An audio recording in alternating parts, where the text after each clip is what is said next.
Всем привет! В прошлом видео мы создавали крышку с подсветкой для флорариума с живым мхом. Увидеть процесс ее создания можно по ссылке в верхней части видео. Ну а сейчас мы создадим из этого это. А точнее это. Это флорариум диорама с живым мхом по мотивам локации «Водопад слез» из истории «Эпоха Фатума». Из кусочков коры с мхом получились горы на заднем плане. Я долго меняла их местами, пытаясь найти оптимальное расположение. Некоторые из них пришлось подрезать, чтобы они лучше прилегали друг к другу. С клеем в итоге не сложилось.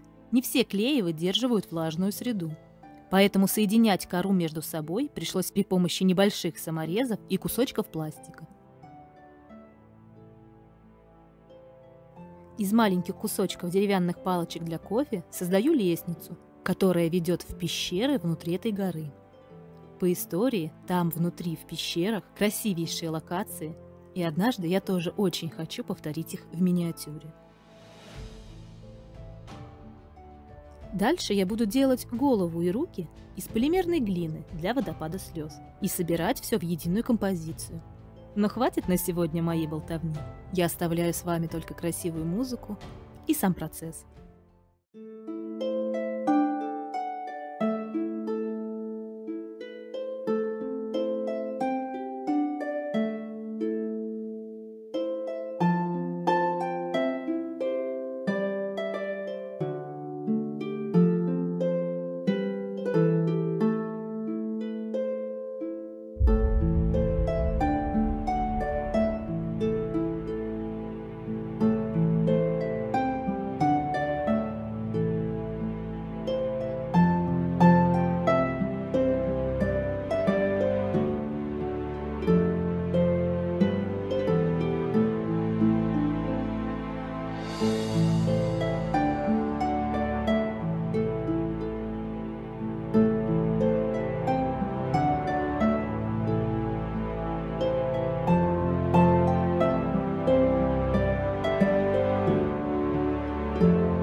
и готовый результат.